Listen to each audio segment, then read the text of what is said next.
আসসালামু আলাইকুম। আমরা দেখছেন এইচবি নিউজ জলসা। পীর সাহেব পীরজাদা হুজুরদের নিত্য নতুন ওয়াজ আর গজল পেতে আমাদের চ্যানেলটি সাবস্ক্রাইব করুন, ঘন্টি বেলাইকান দাবিয়ে আমাদের পাশে।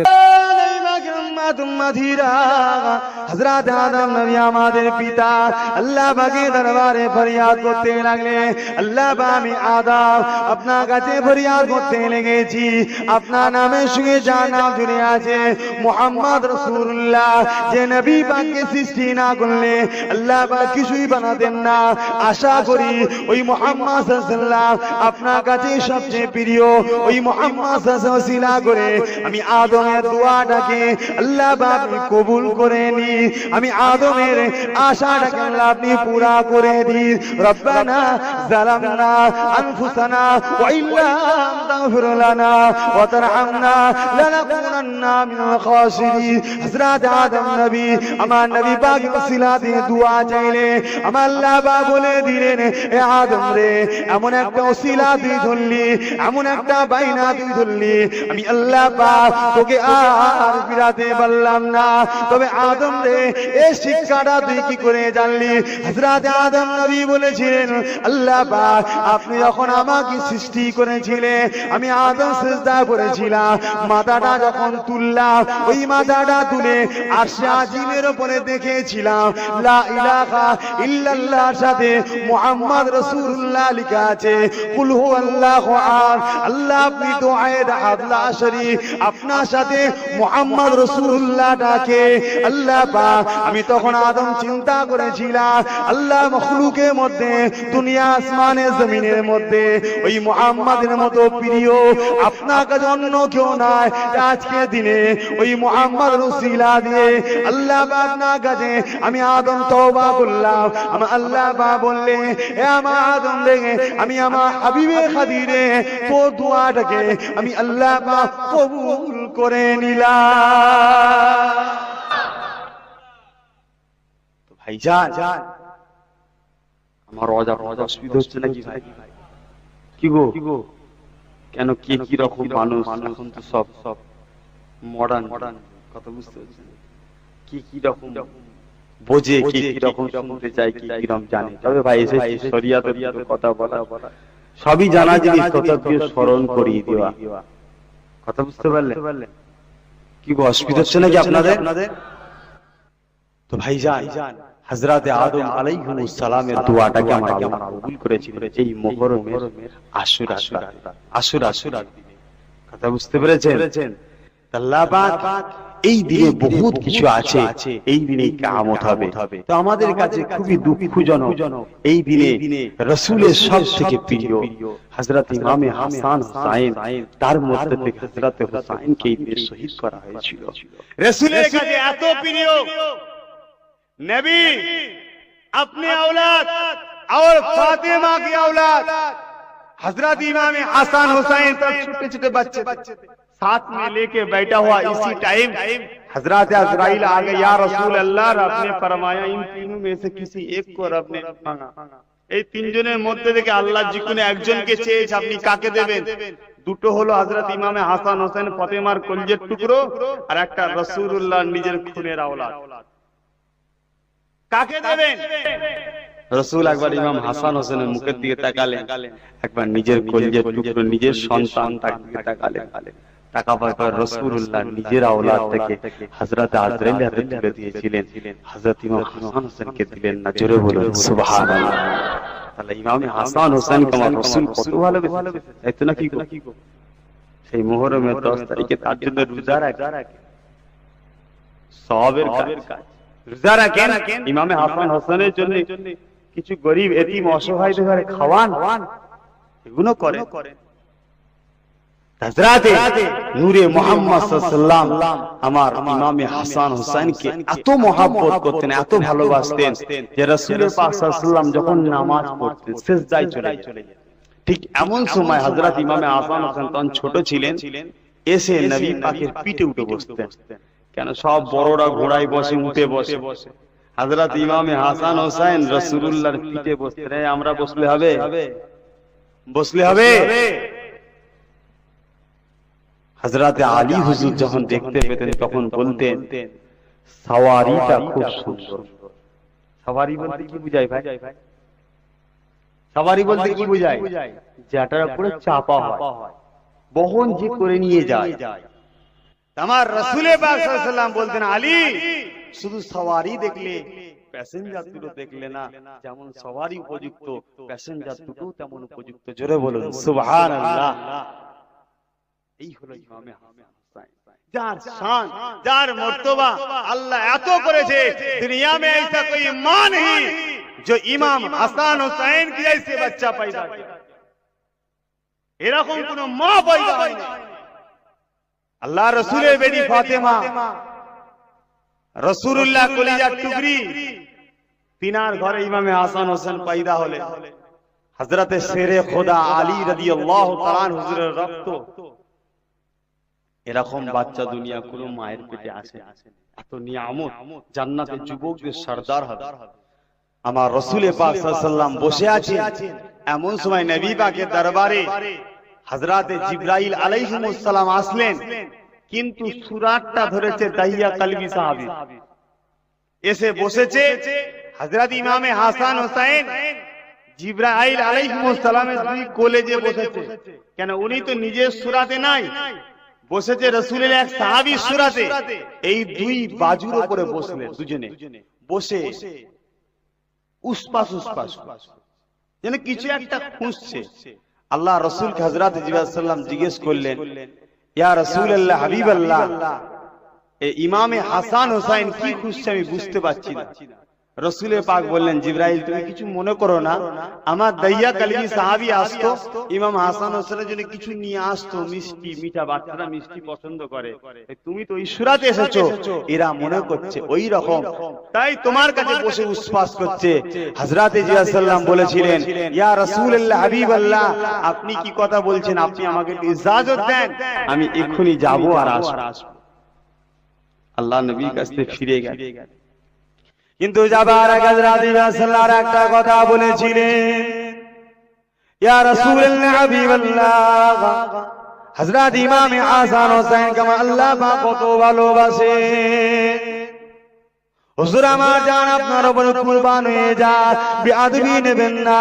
আমি জিবরাইল আপনাকে একটু জানিয়ে দিই, হযরত ইমামে হাসান হোসেনকে আমার আল্লাহ পাক কতটা মুহাব্বত করে। হযরত ইমামে হাসান হোসেন যখন শিশু ছিলেন, গভীর রাতে হযরত ফাতেমা তুজ-জোহরা রাদিয়াল্লাহু তাআলা আনহা খুদ উঠে নামাজ পড়তে, তাহাজ্জুদ নামাজে দাঁড়িয়ে যেতেন। হযরত ফাতেমা আমার আল্লাহ পাককে বড়ই মুহাব্বত করতেন, আমার আল্লাহ পাককে বড়ই প্যার করতেন। ও না জানে না যুবকেরা, হযরত ফাতেমা আল্লাহ পাককে এত মুহাব্বত করতে, এত ভালোবাসতেন। হুজুরে যদি কোনোদিন খাওয়া না হতো, তথাপিও মুখ ফুটে আল্লাহ পাকের কাছে কোনোদিন কিছু চাইতেন না, শুকরিয়া আদায় করতেন। আল্লাহ আপনি জিয়ালে রাখেন ফাতেমাকে, আল্লাহ আপনার দরবারে কোটি কোটি শুকরিয়া। ফাতেমা চরিত্র এটাই ছিল। একদিনের কথা, আমার নবী পাক 3 দিন না খাওয়া অবস্থাতে আম্মা জান হযরত ফাতেমা হুজুরের দরবারে গেলেন। আমার নবী পাক বলেছিলেন, ও বেটি ফাতেমা, আপনার ঘরে কি কিছু খাবার আছে? আমি মুহাম্মদ সাল্লাল্লাহু আলাইহি ওয়াসাল্লাম 3 দিন না খাওয়া ভুকা অবস্থাতে আছি। আমার রাসূলের বেটি ফাতেমা ওই সময় বলেছিলেন, আব্বা জান বসেন, আপনার জন্য কিছু খাবারের ব্যবস্থা করে দিই। বলে দে ঘরে গেছে। ফাতেমার ঘরে তো কিছুই নেই, রাসূল দেবে। কিন্তু এই রকম একটা মেহমান, রাসূলের মতো মেহমান যদি কারো বাড়ি যায়, সেই মানুষটা কি ফিরে দিতে পারবে? বলে ভেতরে ঢুকেছে। আল্লাহ নবী সাহাবা হুজুরকে নিয়ে বাইরে বসে আছেন। এদিকে হযরত ফাতেমা তুজ-জোহরা রাদিয়াল্লাহু তাআলা নামাজের মুসাল্লাটা বিছিয়ে দিয়ে আমার আল্লাহ পাকের কাছে 2 রাকাত শুকরিয়া না নফল নামাজ পড়লে, আল্লাহ এরকম একটা মেহমান আমি ফাতেমা ঘরে পাঠালে এবং কিছু আশাবাদীর হাত তুললে, আল্লাহ পাক আমি ফাতেমারও কয়েকদিন আমার লিজা বাচ্চা ইমামে হাসান হোসেনেরও কয়েকদিন খাওয়া হয় না, আল্লাহ পাক তথাপি আমি ফাতেমা আপনার কাছে কোনোদিন দোয়া চাই না নিজেদের খাবার জন্য। আজকে আপনার কাছে ভিক্ষা ভিক্ষা চাইছে আল্লাহ ফাতেমাকে বেউসুতি করবেন না, ফাতেমাকে লজ্জিত করবেন না, ফাতেমা ঘরে এই মেহমানটাকে বিনা খাওয়াতে পাঠিয়ে দেবেন না। কিন্তু ফাতেমা ঘরে কিছু নাই আল্লাহ ফাতেমা ঘরে গাবি মালুদের দ্বারা কিছু খাবারের ব্যবস্থা করে দেয়। ফাতেমা খাবার জন্য চাই না, আল্লাহ আপনার হাবিবের জন্য ফাতেমা চাইছে। আমার আল্লাহ পাক ফাতেমার এই দুয়াটা দেখে আমার আল্লাহ পাক থাকতে পারলেন না। কুদরতির রহমতের দরিয়া জোশ মারলে এ হযরত জিবরাইল যা আমার ফাতেমা বড় আশা নিয়ে, আমার ফাতেমা বড় আকাঙ্ক্ষা নিয়ে আমি আল্লাহ পাক আমার কাছে হাত তুলেছে। এ হযরত জিবরাইল আতরি করিস না, চলে যা। আমি আল্লাহ পাক ফাতেমার জন্য জান্নাতি একটা থাল নিয়ে যা, ওই থালটা আমার ফাতেমা ঘরে আমি আল্লাহ পাক জান্নাত থেকে দান করে দিলাম। কথা বুঝতে পারলেন? হুজুরের ঘরে সাল্লাম দিলেন, রাসূলের দরবারে বন্টন করছে। আল্লাহ রাসূল ফল দেখে ফাতেমার মুখের দিকে চেয়ে আছে। আরে নবী বোঝে না, বোঝেনি ফলটা কোথায়? আরে বোঝে না, বোঝে না, বোঝেনি। রাসূলুল্লাহ বুঝলেন আমার বেটিরও তার মানে খাওয়া হয়নি, জোরে বলেন সুবহানাল্লাহ। রাসূলুল্লাহ বেটিকে খাওয়ালেন, তারপর নিজে খেলেন। সেই বেটির সন্তান কি ভাই আমার ঘরের ফাতেমা নাকি গো? হ্যাঁ, এক মাস রোজা রেখে তারপরে বাপ অনেক রোজা রেখেছে। চলো না গো, নামাজ পাঠিয়ে ফাতেমা দাঁড়িয়ে আছে, এক মাস রোজা রাখার পরে হলের পাশে দাঁড়িয়ে আছে আমাদের আমার বোরকা পরে। কত বুঝতে যাবার বোরখাটা ঠিক করে এবার কিছু লোক বলে হয় চাচা চাচিকে নিয়ে এসেছে। কত বুঝতে পারছেন? নাউজুবিল্লাহ। আপনারা শিক্ষায় লিখছেন কিন্তু জিনিসটা বুঝেন কত নোংরা, কত খারাপ জিনিস। আজকে রাসূলের বেটি যাকে আপনি বাদশাহের বাদশা করলেন, जिनकी एक इशारू से सारे दुनिया को खुदा सुना बना सकते, उसी का औलाद फातिमा की घर में खाना नहीं, ये समझना होगा हम सबको। नहीं छोड़ेगा खुदा, खुदा ছাড়বে না কিয়ামতের দিনে। আজকে সব দিয়েছে, রঙে মিশে যে হই হই করছে। ভুলে যাবেন না আপনার মৃত্যু আপনার জন্য অপেক্ষা করছে। দরজার গোড়ায় এসে দাঁড়িয়ে আছে না নাই গো ভাই? আমার এক্ষুনি আল্লাহ চাইলে জান কবর। কোন ক্ষমতায় পৃথিবীর কারো ঢোকার ক্ষমতা আছে আমাকে রুকার? সঙ্গে সঙ্গে আল্লাহ বলে চলে যেতে হবে, ভাবতে হবে। নবী পাক উহুদের পাহাড়ের তলাটা সোনা না সোনা নয়, জানেন তো? नबी दुआ चाहिए, आयशा अगर तुम बोलोगे तो हम दुआ मांगेंगे, तुम्हारे लिए उहुद को सोना बना देंगे। अगर तुम बोले तो नबी ने दुआ नहीं मांगा, मगर इतना सा बोला इसी के टाइम में खुदा ने सोना नीचे वाला पहाड़ के नीचे सोना बना दिया। जोरे बोलो सुभान अल्लाह। পাহাড়ের উপরে যতটা থাকে নিচে তো ততটা থাকে ভাই, বুঝতে পেরেছেন? তবে তো মজবুত হয়ে আছে, সঙ্গে আল্লাহ সোনা করে দিলেন। তাহলে আমার রাসূল যদি চাইতেন আল্লাহ আমার ফাতেমার ঘরে খাওয়া হয়নি, একে দাও, আল্লাহ দিত না? দিত নি গো? কিন্তু না, তারা দুনিয়া চাই না আখিরাত। কিন্তু আমাদের মধ্যে অভাব নেই, তা বলে আমরা চাইবো না তা নয়, চান অবশ্যই, দুনিয়া আখিরাত দুটো চান। কিন্তু তারা শুধু নিজেরা জান্নাত যাওয়ার জন্য আমল করেনি, আমাদের মতো পাপীগুলোকে সাথে নিয়ে যাওয়ার জন্য তারা এক্সট্রা আমল করেছে। জোরে বলুন সুবহানাল্লাহ। কথা বুঝতে পেরেছেন? হযরত ইমামে হাসান, হযরত ইমামে হুসাইন সম্বন্ধে হযরত রাসূলুল্লাহকে বলেছেন, হুজুর আপনার ফাতেমা আল্লাহকে খুব ভালো, নামাজি যখন দাঁড়িয়ে যেতেন তখন ফাতেমার কানে দুনিয়ার কোনো আওয়াজ যেত না। জোরে বলুন সুবহানাল্লাহ। হযরত ইমামে হাসান হুসাইন জেগে যেত,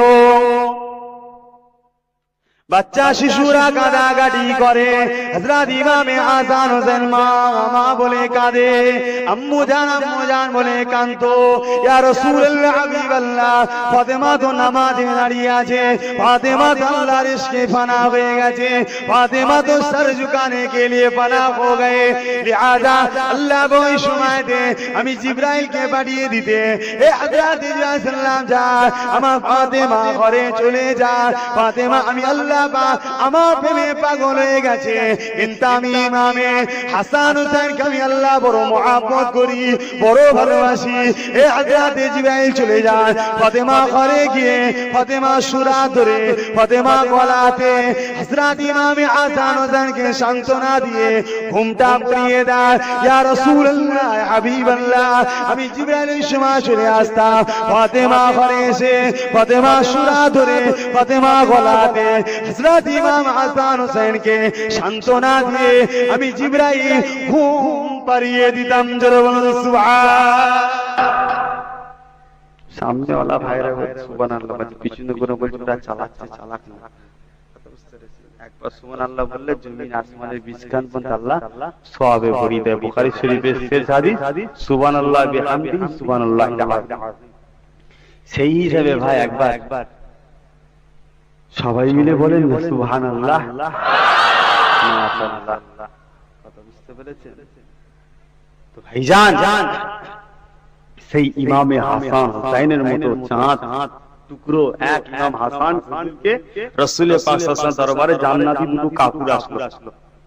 শুনছেন ভাই আপনারা? না সংক্ষেপ করব? আপনারা যদি কেউ বলেন একবার সংক্ষেপ করতে, তার জন্য আমি খুব দোয়া চাই, মানে সে আমার পরে। কথা বুঝতে পারছেন? তো ভাইজান হযরত ইমামে হাসান হুসাইন রাসূল পাক সাল্লাল্লাহু আলাইহি ওয়াসাল্লামের দরবারে জান্নাত থেকে জিবরাইল আলাইহিস সালাম দুটো কাপড় নিলেন, একটা লাল একটা সবুজ। কথা বুঝতে পারলেন? ইয়া রাসূলুল্লাহ, হাবিবাল্লাহ, আল্লাহ পাক দুটো কাপড় দিয়েছেন হযরত ইমাম হোসেন আর হাসানের জন্য। এই কাপড়ের মধ্যে ফয়সালা হচ্ছে। হযরত ইমামে হাসান দিলেন সবুজ, হযরত ইমাম হুসাইন দিলেন লাল। হযরত হাসান হুজুরকে জহর পান করানো হয়েছিল, বিষ পান করিয়েছিলেন। কে সেটা বলছি না, কেন যখন হযরত ইমামে হাসান নিজে মাফ করে দিয়েছেন, সেখানে সে বিষয়ে নতুন করে চাপা দেওয়াটা অন্যায়, আমার আমল বলে। তো যাই হোক, আর ইমামে হাসান হুজুর নিয়েছিলেন লাল, এই হুসাইন হুজুর নিয়েছিলেন লাল, তাই তিনি শহীদ হয়েছিলেন। কিন্তু আমি একটা প্রশ্ন করেছিলাম, যে প্রশ্নটা হচ্ছে এটাই যে ইমামে হাসান হুসাইনের ইজ্জত, সম্মান, গুরুত্ব আমার আল্লাহ পাক এত দিয়েছে যে ইমামে হাসান হুসাইন সম্বন্ধে আমার রাসূল পাক সাল্লাল্লাহু আলাইহি ওয়াসাল্লাম বলেছিলেন, ইমামে হাসান হুসাইন জান্নাতি যুবকদের সরদার হবে।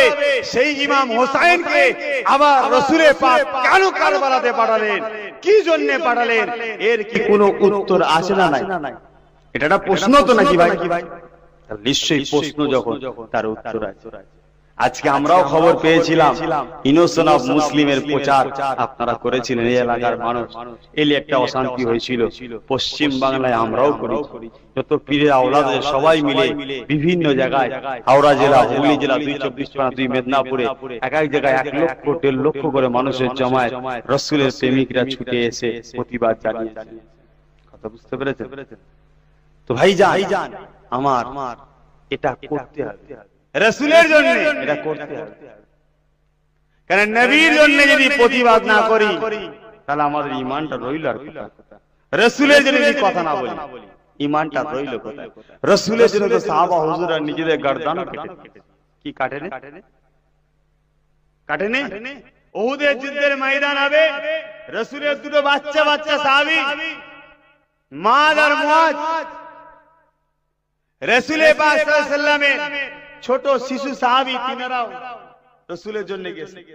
উহুদের যুদ্ধের ময়দানে হযরত তালহা রাদিয়াল্লাহু তাআলা হুজুর রাসূল পাক সাল্লাল্লাহু আলাইহি ওয়াসাল্লাম একা দাঁড়িয়ে আছে, চারিদিকে কাফেররা রাসূলকে ঘিরে ফেলেছে। কেন? রাসূলের একটা কথাকে অমান্য বলাটা হয়তো শোভনীয় হবে না, একটুখানি মিস্টেক হয়েছে। রাসূলের কথাটা খিলাফ হওয়ার জন্য উহুদের যুদ্ধের পুরো মোড়টা ঘুরে গিয়েছিল, এটা আপনারা সবাই জানেন। একটা গুহার মুখ রাসূলুল্লাহ আটকে রেখেছিলেন সাহাবা হুজুরদের দিয়ে, সেই মুখটা ছেড়ে যখন সাহাবা হুজুররা নেমে এলে, ওই জায়গা থেকে সবাই নেমে চলে এলো। কাফেররা ঘুরে এসে ওই জায়গা থেকে ময়দানটা ঘিরে ফেললো। তামার রাসূল পাক সাল্লাল্লাহু আলাইহি ওয়াসাল্লাম একা দাঁড়িয়ে আছে, আর কাফেরদের পিছনে সাহাবা হুজুররা তরোয়াল নিয়ে, ঢাল নিয়ে কাফেরদের করে জাহান্নামে পাঠাবার জন্য ইসলামের দুশমনদের পিছনে ছুটলেন। কিন্তু কাফেররা ঘুরে এসে দেখছে নবী আমার একা দাঁড়িয়ে আছে। এই মুহাম্মাদের জন্যই ফিতনা। এটা কাদের কথা ভাই? কাফেরদের কথা।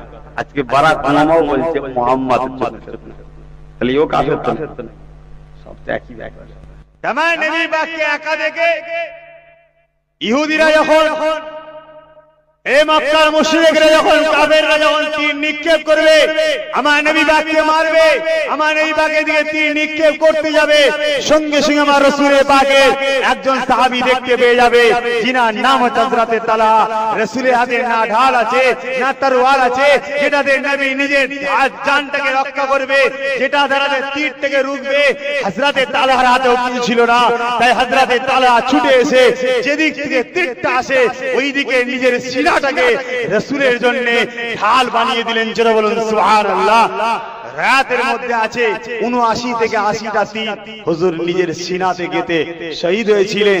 সঙ্গে সঙ্গে আজরাইল জিবরাইল সাল্লাম ওনাকে ওনার তোহফা যে জান্নাত দেওয়া হবে ওই জান্নাতটাও দেখিয়েছিলেন। জোরে বলুন সুবহানাল্লাহ। তাহলে রাসূলের জন্য আমরা যদি জান দিই আমাদেরকে আল্লাহ জান্নাত দেবে না দেবে না?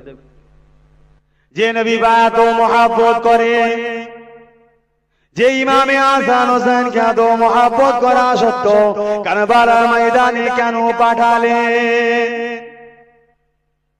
বিশ্বের মানুষ একটা কথা বলে, মক্কা জমিনের মানুষ, ও হযরত ইমামে হুসাইন আপনাকে কুফাতে যেতে দেব না, কেননা কুফাবাসীরা আপনার আব্বা জানকে হত্যা করেছিল, আপনার আব্বা সঙ্গে গাদ্দারি করেছিল, আপনাকে কুফাতে যেতে দেব না।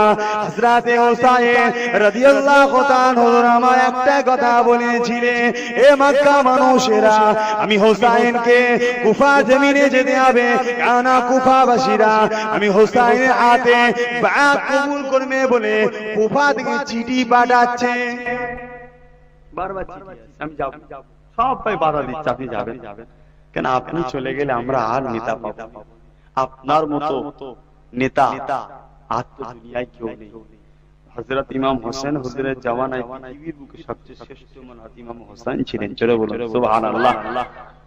आपसे अफजल, आपसे बेहतर वाला अमीर और तो कोई नहीं, आप ही हम सबका नेता है। अगर आप चले जाए मुझे दर्द है, शक है, কুফাবাসী আলী আপনার আব্বার সঙ্গে যে ব্যবহার করেছিল সেই ব্যবহারটা আপনার সঙ্গে না করে। কথা বুঝতে পারলে? তা আমার রাসূলের নাতি হযরত ইমাম হোসেন যে একটা কথাই বলছেন, আল্লাহর হুকুম ছাড়া কোনো কিছু হয়? আল্লাহ যেটা রাজি সেটাতে আমাদেরকেও রাজি থাকতে হবে। তবে কিন্তু যাবার সময় একটা কথা বলি, আপনারা যখন আমাকে বারবার যেতে মানা করছেন, আমি ইমামে হোসেন যেতাম না, কিন্তু আমি ইমামে হোসেন একটা খ্বাব দেখেছি, যে খ্বাবটাতে আমার নানা জান আমাকে একটা কথা বলেছে, ওই খ্বাবটার জন্য আমি হোসেন পৃথিবীতে যত বাধা আসুক না কেন আমি আমার পাটাকে পিছিয়ে নেব না, কারণ আমার নানা জানের খ্বাবটা পুরা করাটা আমি হুসাইনের জন্য সবথেকে বড় ইবাদত। জোরে বলুন সুবহানাল্লাহ। কি খ্বাব দেখেছিলেন? কোন কোন রাত আছে হুজুর বলে, কোন কোন রাত হুজুর বলে, কিন্তু বিভিন্ন মুহাদ্দিস হুজুররা একটা কথা টেনে এনেছে, আল্লাহ নবী তো জানের বাসা হাবিবুল্লাহ বাচ্চাদের বড় ভালোবাসতেন। জানেন তো নবী বাচ্চাদের ভালোবাসতেন, তাই নবী আমার হযরত ইমামে হাসান হোসেনকে নিয়ে যখনই আদর করতেন, নবী এত কাঁদতেন, এত চোখের পানি ফেলতে, হযরত ইমামে হাসান হোসেন রাসূলুল্লাহ নূরের চোখের পানিতে হযরত ইমামে হাসান হোসেন ফুলে যেতেন। সাহাবা হুজুর একদিন জিজ্ঞাসা করেছিলেন, ইয়া রাসূলুল্লাহ, ইয়া হাবিবাল্লাহ, হুজুর আপনি বাচ্চাদের বড় মহব্বত করেন, কিন্তু হযরত ইমামে হোসেনকে, হযরত ইমামে আসানকে আপনিও খুব ভালোবাসে, আপনার মহব্বত, আপনার ভালোবাসাটা এত গভীর হয়ে যায়, আপনার চোখের পানি পড়তে পড়তে পড়তে পড়তে হযরত ইমামে হাসান হোসেনের পুরো শরীরটা লেগে যায়। ইয়া রাসূলুল্লাহ, হাবিবাল্লাহ, হুজুরের কারণটা কি? আল্লাহ নবী বলেছিলেন, এ আমার সাহাবারা, আমার এই কলিজা টুকরো দুটোকে, ইমামে হাসান হোসেনকে আমার উম্মতের মধ্যে থেকে এক শ্রেণীর উম্মতিরা এত অত্যাচার করবে, এত জুলুম করবে, আমার হোসেনকে এত নির্মমভাবে হত্যা করবে, আমার হোসেন সহ্য করতে পারবে কি আমি আসল জানি না। এই জন্য আমি নবী পাক এর সারা শরীরে চুমা দিয়ে চোখের পানি দিয়ে লেইয়ে দিলাম, এর গায়ে যে তরোয়ারের আঘাত হবে, এর গায়ে যে তীরটা লাগবে, আল্লাহ পাক আমার চোখের পানি থেকে আর আমার চুমা যেখানে লেগেছে ওই জায়গাতে তরোয়ারের আঘাত লাগবে না। আরো জোরে বলুন সুবহানাল্লাহ, নারে তাকবীর।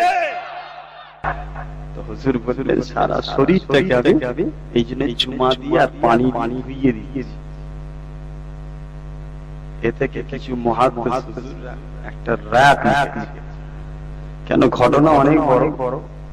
আমার রাসূল পাক সাল্লাল্লাহু আলাইহি সাল্লামের নাতি হযরত ইমাম হোসেন সময় সংক্ষেপ হয়েছে, কারণ ইলেকশনের সময় আছে, বেশি লম্বা চওড়া করে লাভ নেই, তখন কি হবে না হবে। আর কিছুদিন বাড়াবো না, সম্পর্ক করবো আপনাদের অসুবিধা হচ্ছে না তো ভাই? সারা সারা একবার তো আল্লাহুম্মা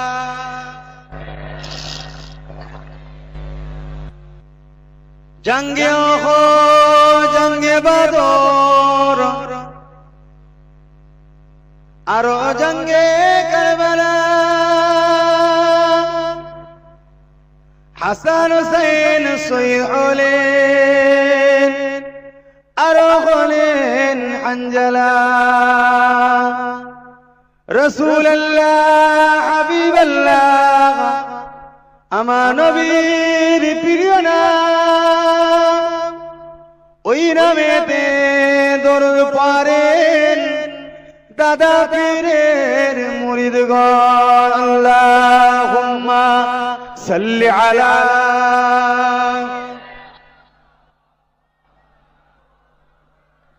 प्यारे हाजिरान मजलिस, तमाम रसूल पाक सल्लल्लाहु अलैहि वसल्लम नाती हजरत इमाम হোসেন হুজুরকে সারা মক্কাবাসী রুখছে। হুজুর আপনি যাবেন? আমার ভয় হয় আমাদের আপনাকে হয়তো শহীদ করতে, আপনি যেন একান্ত যখন যাবেন হযরত ইমামে মুসলিম রাদিয়াল্লাহু তাআলা আনহু হুজুরকে প্রথম পাঠান। হুজুর চলে গেলেন, অনেক বড় কথা সংক্ষেপে বলছি ভাই। কেন বিশ্বের বুকে দুটো মানুষের জন্য পানি বন্ধ হয়েছিল জানেন তো? বিশ্বের বুকে দুটো মানুষের জন্য পানি বন্ধ হয়েছিল। কার কার জন্য ভাই? আরে জানেন হয়? হ্যাঁ নাই না বলে। একটা হচ্ছে ইমামে হোসেনের জন্য, আর একটা হুসাইন का औलाद खाजा मईनुद्दीन के लिए। जरे बोले सुभान-अल्लाह। मगर पानी पीने की जगह असगर शहीद हो गया और खाजा मईनुद्दीन ने पानी को अपना पास बुला लिया। जरे बोलो सुभान-अल्लाह। सवाल ये है, खाजा मईनुद्दीन क्या हुसैन से ज्यादा ताकतवर है? কি গো, হোসেন হুজুরের থেকে খাজা বাবা কি ক্ষমতাশালী বেশি? না। কেন ইনি করলেন, কেন উনি করলেন না? উনিও তো ইচ্ছা করে পারতেন। এই পানি আনা সাগর, এই ফোরাত নদী গায় চলে আসতো না। আরে হোসেন হুজুর ডাকলে আসতো না। আরে একই নাচে তো নাকি? আরে জোরে বলে আসতো না। কিন্তু উনি ডাক ওখানে একটা কারণ আছে। আর খাজা বাবা কেন ডেকেছিলেন তার বিভিন্ন কারণ আছে। তা হযরত ইমাম হোসেন হুজুরের তো কথা শুনলেন, তার আওলাদের একটা কথা শোনা দরকার, তাই তো নাকি?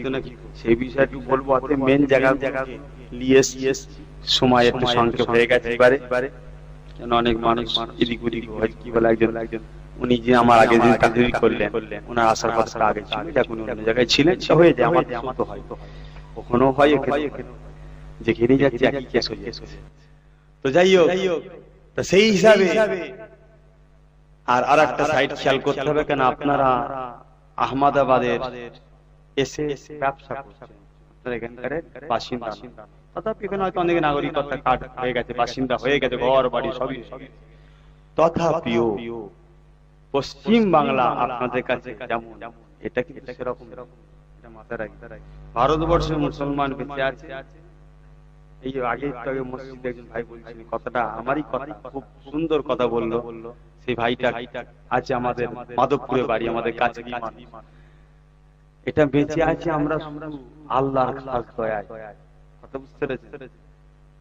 খোদা পাকের খাস দয়ায় আমরা বেঁচে আছি, না থাকার মতো, কথা বুঝতে পেরেছেন? এর জন্য আমাদেরকে একটা খুব জরুরি দরকার একটা জিনিস করা, সেটা কি সেটাও একটু বলা দরকার। কি বলা দরকার না দরকার না, জানা দরকার, যেন বাঁচবো।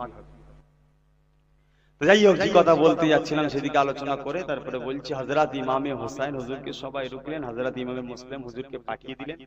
হুজুর নিজের দুই বাচ্চা মোহাম্মদ ইব্রাহিম সাথে করে হাজির হলেন। কুফা মানুষেরা হাজার হাজার হাজার হাজার মানুষ হযরতে মুসলিম হুজুরের হাতে হাত দিয়ে ইমামে হোসেন হুজুরের বায়াত হলেন। আপনারা যদি আমার হাতে হাত দিয়ে বায়াত হন, আমার দাদা হুজুরের মাথায় হযরতে মুসলিম হুজুরের হাতে হাত দিয়ে দাদা হুজুরের এই হোসেন হুজুরের বায়াত হলেন। পরিবেশটা ভালো, এই জন্য ইমাম মুসলিম হুজুর চিঠি লিখলেন, হযরত आप जल्दी से आइए, आ जाइए यहाँ का हालचाल ठीक है, आप जल्दी से आ जाइए। इमाम হোসেন হুজুরকে চিঠি লিখে দিলেন হযরত ইমাম মুসলিম, চিঠি পাঠান। চিঠিটা চলে গেল, বাদশা যে ছিল বাদশাটাকে চেঞ্জ করে দেওয়া হলো। কেন? যে বাদশারা ছিল সে বাদশারা রাসূল পাক সাল্লাল্লাহু আলাইহি ওয়াসাল্লামের আহলে খানদানের সঙ্গে বিয়াদবি করতে পারতো না। বুঝতে পারছেন? রাজ আইন বাঁচতে গেলে রাজত্ব, রাজার হুকুম শুনতে হবে, কিন্তু বিয়াদবি মূলক করার তার টেন্ডেন্সি, বিশ্বাস ছিল না, গুরুত্ব ছিল না। ওই জন্য ওনাকে চেঞ্জ করে দিল। তো যাই হোক, হযরত ইমামে হোসেন হুজুরের দিকে চিঠি চলে গেল। হযরত ইমাম হোসেন হুজুরের চিঠি পেলেন, দেখো হযরত ইমামে মুসলিম চিঠি পাঠিয়েছে, তার হাতে হাজার হাজার মানুষ মুসলমান এই বায়াত হয়েছে। মক্কা মানুষ তখনও বলছে, হুজুর ওরা এখনো পর্যন্ত এজিদের ক্ষমতার মধ্যে আছে, ওরা এখনো কিন্তু এজিদের সরকারকে নামাতে পারে না। ওরা যে কোনো মুহূর্তে আপনার বিরুদ্ধে আবার তরোয়াল ধরতে পারে, আপনি ওদের উপর ভরসা করবেন না, আপনি যাবেন। হযরত ইমাম হোসেন হুজুর নিজে জিনিস তৈরি করছেন, এদিকে রাজ সরকারি আইন হয়ে গেল। ইমামে মুসলিম হুজুরকে যে ধরিয়ে দেবে তাকে রাজ দরবার থেকে পুরস্কার দেওয়া হবে। কোথায় পাওয়া যাচ্ছে? একজন রাজ দরবারের গোলাম ছিল, তাকে আজাদ করে দিবার প্রতিজ্ঞা দেওয়া হলো, তাকে ছেড়ে দেওয়া হলো। সে তদন্তে 3000 দিরহাম নিয়ে যে আমি জিহাদের ফান্ডে এই 3000 টাকা জমা দেবো, গোয়েন্দা হিসাবে মুনাফিক সেজে খুঁজে খুঁজে হযরত ইমামে মুসলিম হুজুরের তালাশ নিয়ে বেরোচ্ছে, কিছুতেই পাই না। একদিন নিরাশ হয়ে ফিরে যাবে, ফজরের সময় দেখছে মসজিদে আল্লাহ পাকের একটা জয়ীফ বান্দা বসে ইবাদত করছে। হযরতে হানি হুজুর রাসূলুল্লাহ সাহাবী ছিলেন, জোরে বলুন সুবহানাল্লাহ। তিনাকে সালাম দিলেন, বললেন, তিনি নরম দিলের মানুষ ছিলেন, বিশ্বাস করে তুমি কাউকে না, শপথ নিলেন, পরিচয় দিলেন। রাজ দরবারে খবর, আমি শুধু জিসটা বলছি ভাই, সঙ্গে সঙ্গে রাজ দরবার থেকে খবর এলো, যাও রাসূল পাক সাল্লাল্লাহু আলাইহি ওয়াসাল্লাম সাহাবীকে ডেকে লিয়া হলো, তোমার এত বড় ক্ষমতা, রাজ্যে বাস করে রাজদ্রোহী কাজ করছো, সরকার বিরোধী কাজ করছো, একটা সরকারের বিরোধী লোককে তোমার ঘরে পানা দিয়েছো, তুমি যদি এই বিচার থেকে, শাস্তি থেকে রেহাই পেতে চাও, তাহলে মুসলিম হুজুরকে আমার হাতে তুলে দাও। রাসূল পাক সাল্লাল্লাহু আলাইহি ওয়াসাল্লামের সাহাবী বলেছিলেন, রাসূল পাকের খানদানকে আমি মৃত্যুর মুখে ঠেলে দিতে পারবো না। নির্মম ভাবে হুজুরকে হত্যা করা হয়েছিল। সকলে বলুন ইন্না লিল্লাহি ওয়া ইন্না ইলাইহি রাজিউন। হযরত মুসলিম হুজুরের কাছে খবরটা এলো, হুজুর আর থাকতে পারলেন না। হুজুর তরোয়াল খাপ থেকে বার করে ঝাঁপতে বললেন, কে আছো? সবাই আসো। হুজুরের পিছনে হাজার হাজার মানুষ দাঁড়িয়ে গেল। রাজপ্রাসাদ, গভর্নর হাউস ঘিরে ফেললেন। অবস্থার পরিবিক্রি দেখে গভর্নর হাউসে তালা দিয়ে দিল। পরীক্ষা খারাপ দেখে তখন উপর থেকে দাঁড়িয়ে বলল, তোমাদের মধ্যে যারা নেতা আছে, কমান্ডার, সর্দার প্রত্যেক পাড়ায় পাড়ায় সর্দার যারা আছে তারা আমাদের কাছে আসো, আলোচনা হবে। আর সর্দার গুলি সব জায়গা থেকে ভেজাল করে, ঢুকে যে কিছু মোটা মাল খেলিয়ে না কি দরকার, ও তো ভালো মোটা খেলিয়ে, ঠিক ওইটা এখন থেকে নাই, অনেক আগে থেকে হয়ে এসেছে। ভেতরে গেল কি গুজুর গুজুর হলো, এসে সব যে যার হাওয়া ইমাম মুসলিম একা একা। তাহলে মক্কার মানুষরা যেটা বললো সেটা বাস্তবে মিলছে না, মিলছে না ভাই? কুফার মানুষেরা এইভাবে রাসূলের বংশধরদের সঙ্গে ধোঁকা দিয়েছিল।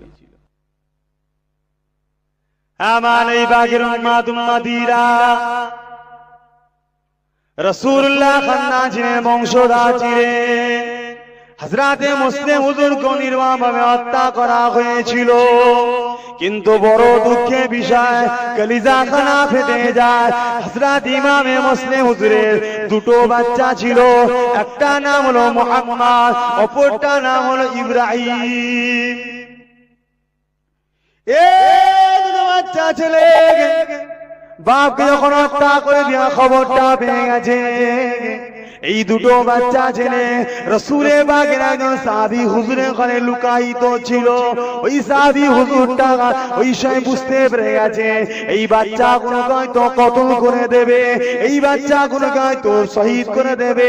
এই জন্য রাসূলের বাগে সাহাবীটা গভীর রাত্রিতে নিরিবিলি নিঝুমেতে ওই বাচ্চা মুহাম্মদ ইব্রাহিমকে সঙ্গে করে নিয়ে মক্কা আর কাফেরেরা যেখানে কুফাবাসীরা শাম দেশে মক্কা ব্যবসা করতে আসতো, ওই কাফেলার পিছনে দল ধরিয়ে দিলে, বাবা বাচ্চা ছেলেরা এ রাসূলের বংশধরেরা তোমার আব্বাকে তো শহীদ করে দিয়েছে, এই কাফেলার পিছন ধরে তোমরা তোমার মায়ের কোলে ফিরে যাও, এই মক্কার জমিনে চলে যাও।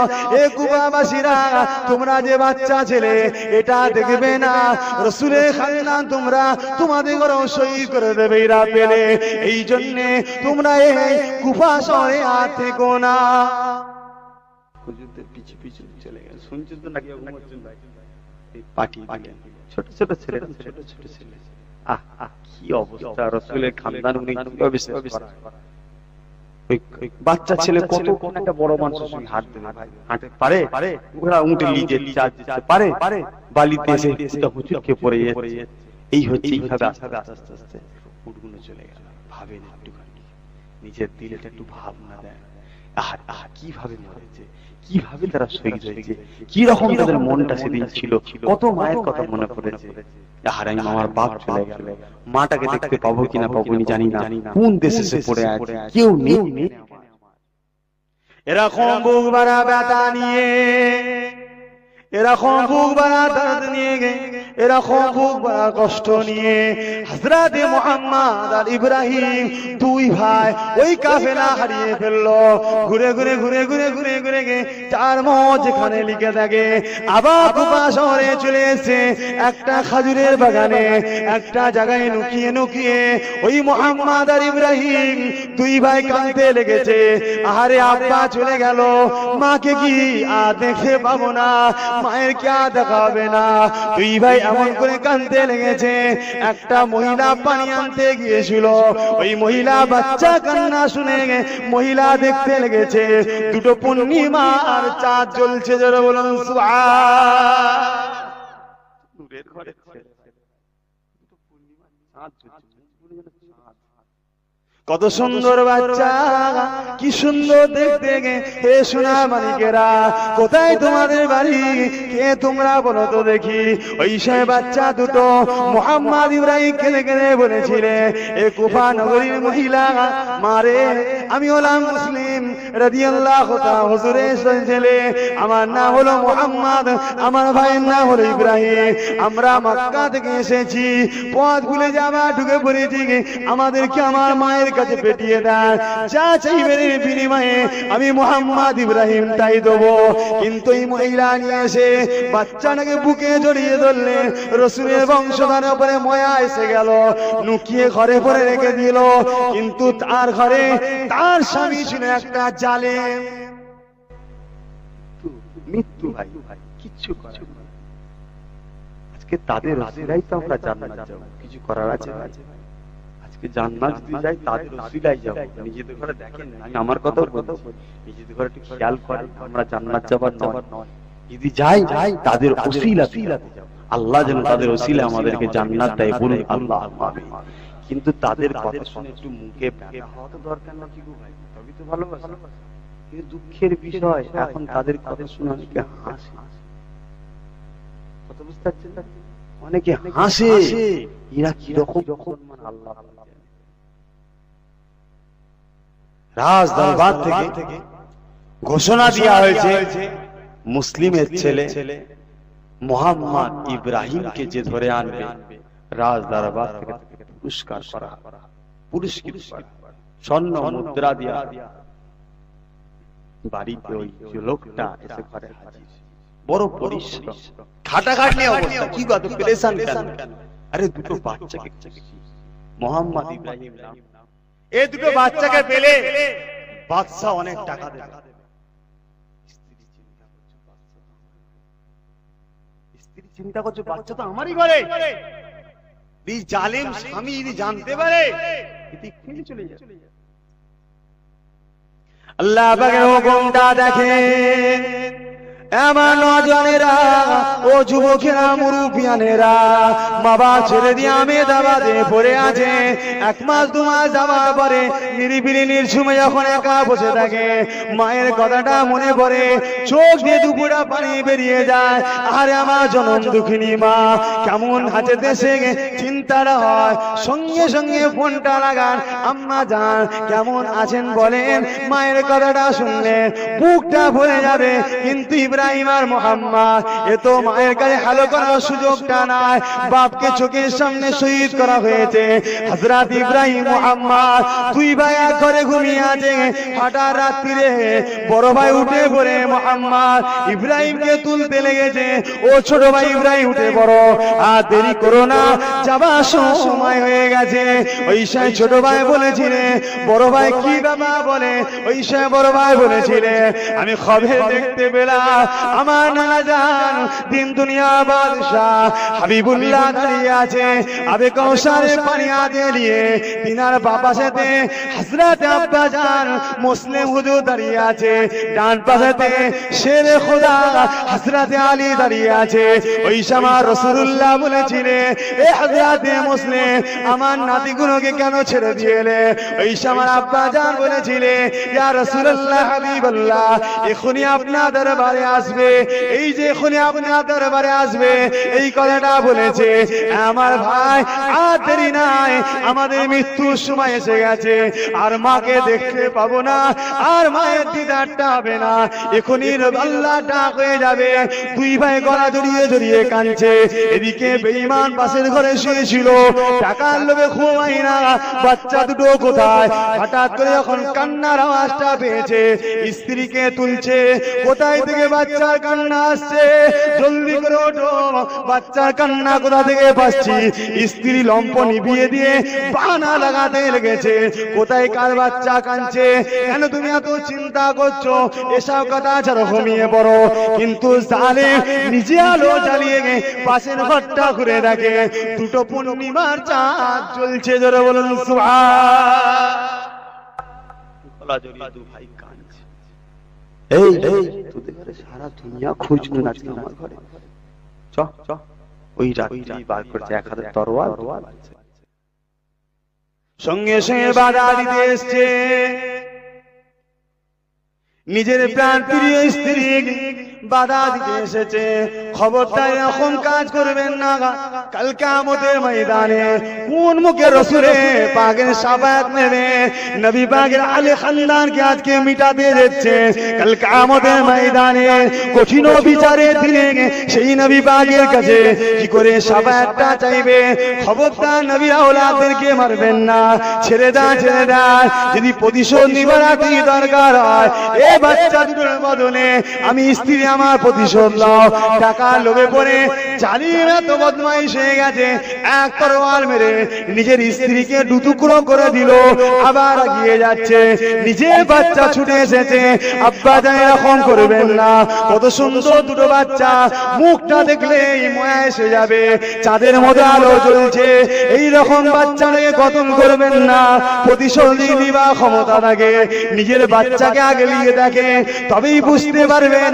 কিন্তু এমন জালেম ছিল, নিজের বাচ্চাকে এক কোপ মারলো, স্ত্রীকেও মারলো, নিজের বাচ্চাকেও মারলো। এইভাবে টেনে টেনে দুই বাচ্চা হযরতে মুহাম্মদ ইব্রাহিমকে টেনে টেনে টেনে টেনে নিয়ে যে ফোরাত নদী ধারে নিয়ে গেল। ফোরাত নদীর ধারে গিয়ে হযরত ইব্রাহিম মুহাম্মদ চোখে পানি ফেলে ফেলে ওই জালিমকে বলেছিল, আমাকে তুমি আমার মায়ের ঘরে পাঠিয়ে দাও, এ বাচ্চা যা পুরস্কার সরকার জমিন থেকে সবার কাছে পয়সা তুলে থেকে বেশি তোমাকে দেবো, এবং কাল কিয়ামতের ময়দানে আমি মুহাম্মদ ইব্রাহিম বলছি তোমাকে সাথে করে না নিয়ে জান্নাত যাব না। কিন্তু জালিম যার অন্তরে মোহর পড়ে গেছে সে কোনোদিন হিদায়াত হবে না, কিন্তু সহ্য করতে পারলো না। অনেক কাকুতি বিনতি করার পরও সহ্য করলো না, বড় ভাইকে তরোয়ালি দিয়ে গর্দানটা কেটে দিল।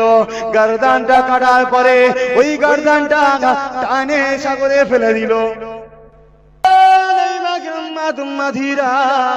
হযরত আদম নবী আমাদের পিতা আল্লাহ পাকের দরবারে ফরিয়াদ করতে লাগলেন, আল্লাহ পাক আমি আদম আপনার কাছে ফরিয়াদ করতে লেগেছি, আপনার নামের সঙ্গে যার নাম জুড়ে আছে মুহাম্মদ রাসূলুল্লাহ, যে নবী পাককে সৃষ্টি না করলে আল্লাহ পাক কিছুই বানাতেন না।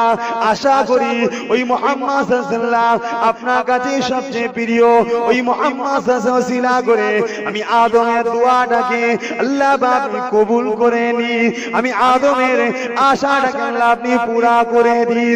রব্বানা যালামনা আনফুসানা ওয়া ইল্লাম তাগফির লানা ওয়া তারহামনা লানাকুনান্না মিনাল খাসিরিন। হযরত আদম নবী আমার নবী পাক ওসিলা দিয়ে দোয়া চাইলে আমার আল্লাহ পাক বলে দিলেন, এ আদম রে এমন একটা ওসিলা তুই ধরলি, এমন একটা বাইনা তুই ধরলি, আমি আল্লাহ পাক তোকে আর ফিরাতে পারলাম না।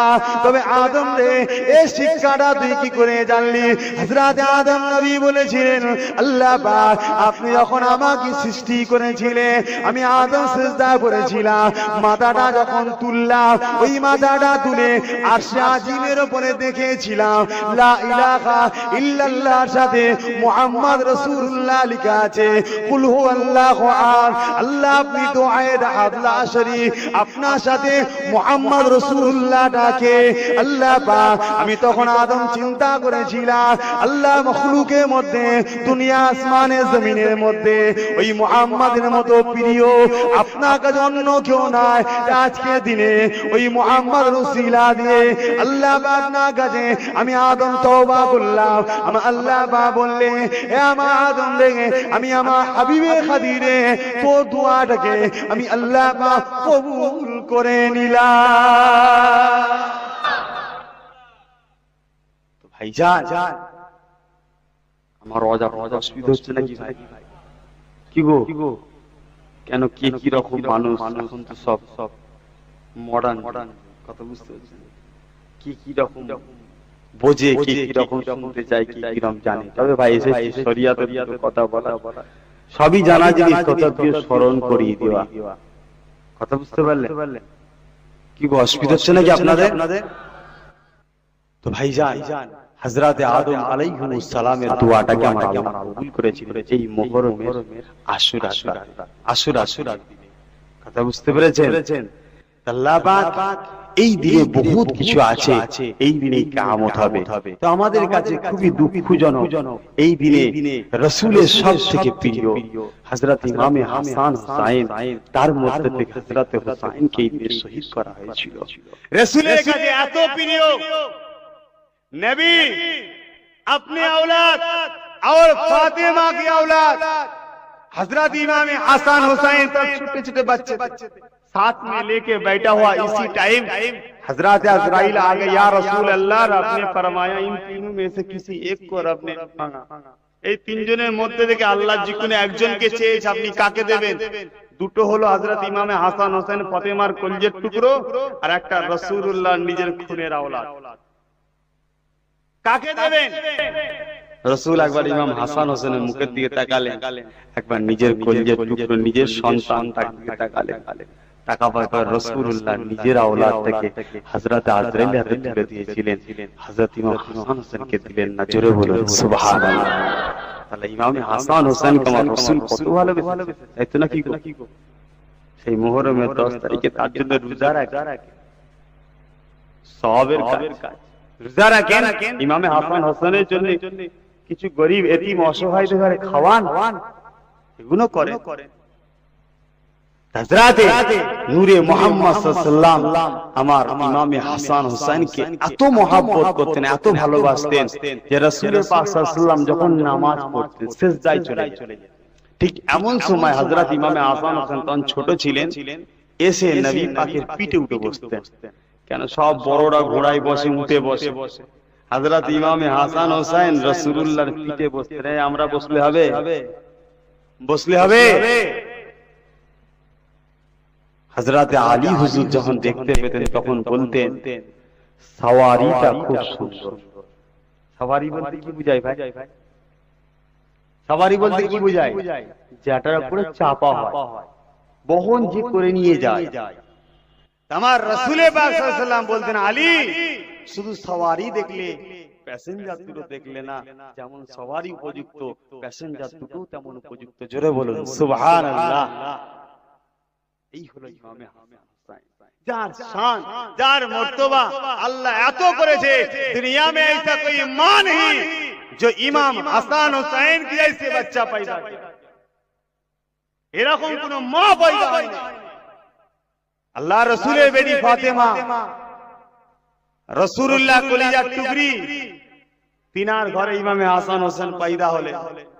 হযরতে শেরে খোদা আলী রাদিয়াল্লাহু তাআলা হুজুরের রক্ত। এরকম বাচ্চা দুনিয়া কোনো মায়ের পেটে আসে? এত নিয়ামত, জান্নাতে যুবকদের সরদার হবে। আমার রাসূল পাক সাল্লাল্লাহু আলাইহি ওয়াসাল্লাম বসে আছেন, এমন সময় নবী পাকের দরবারে হযরতে জিবরাইল আলাইহিস সালাম আসলেন, কিন্তু সুরাতটা ধরেছে দাহিয়া কলবি সাহাবী। এসে বসেছে হযরত ইমামে হাসান হোসেন, জিবরাইল আলাইহিস সালামের দুই কোলে যে বসেছে। কেন উনি তো নিজের সুরাতে নাই, বসেছে রাসূলের এক সাহাবীর সুরাতে।